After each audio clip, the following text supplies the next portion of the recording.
The computer is an extraordinary invention.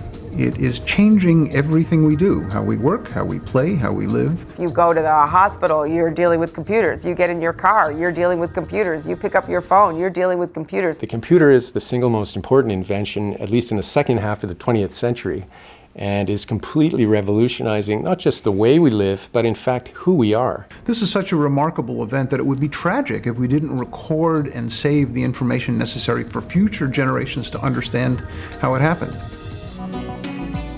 So we're here to preserve those artifacts and stories and to present them to people, to educate people, and to provide a research base for people to explore and learn from the things of the past.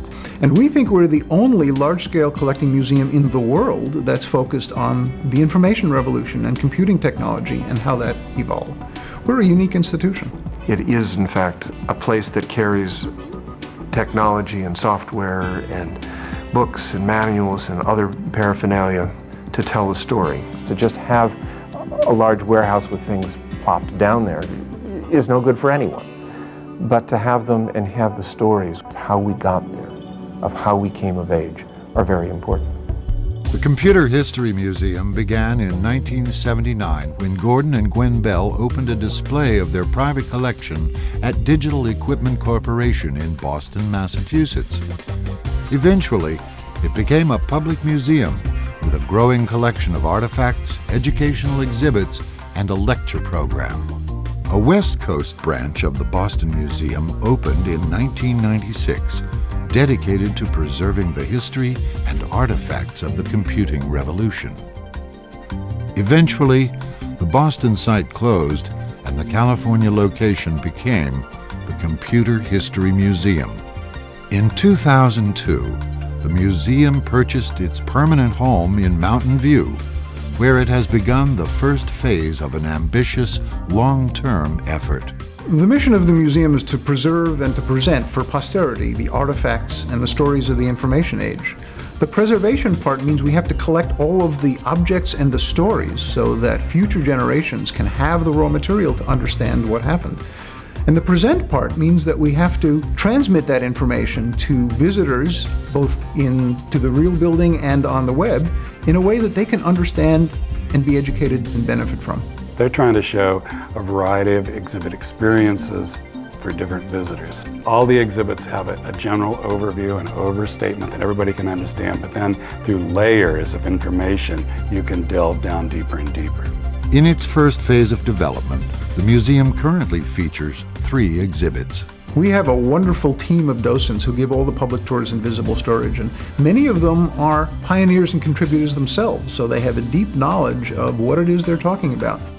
The history of invention right here in our own backyard is the subject of Innovation 101, an exhibit of important artifacts and stories of some of the creative visionaries and companies of Silicon Valley.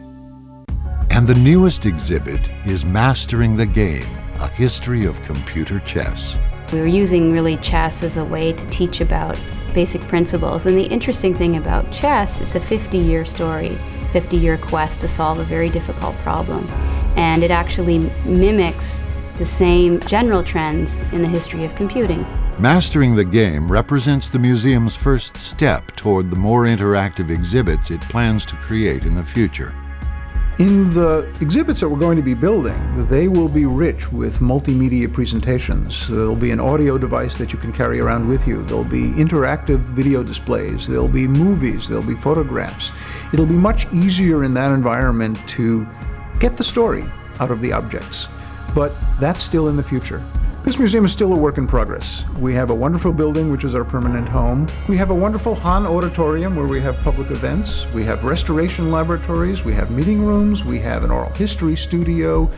What we're doing now, before we're a completed museum, is to continue the work of preserving the artifacts and the stories, because you can't delay that. If you don't do it now, it will be lost for all time. What we want to create is a kind of seamless experience between the physical museum and what we call the cyber museum. So every time something's added, it's on our website. It's part of our dream of creating a truly open access so people can see what's in our collection at any given time as it grows.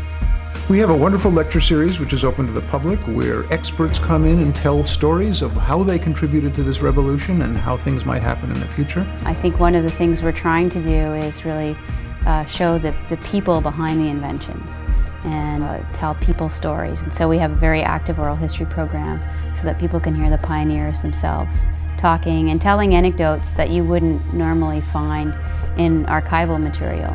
We are recording the events of history contemporaneously with them happening.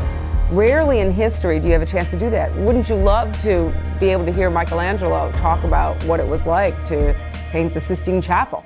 Every year, the museum honors individual pioneers who have made important contributions to the development of computing with its Fellow Awards. The idea behind the Fellows Award is to make heroes out of technologists and entrepreneurs. It's a way to inspire the next generation. I think it's wonderful to create heroes for our youth who are engineers and innovators and inventors. To me, this museum a little bit is a tribute to them and to their work. Every time I come here, I find new things. And I come here a lot because they have sponsored seminars, wonderful speeches by prominent industry people that have come from all over the world. This is a remarkable place. I mean, I do think having a place in the world that will capture the history of the computing industry is phenomenal. I support the heck out of it. I really think it's an important thing. We invite you to get involved with the museum by visiting us or by becoming a member, donor, or volunteer. And be sure to visit us online to explore the collection, see the stories, and find out what's happening here where computing history lives.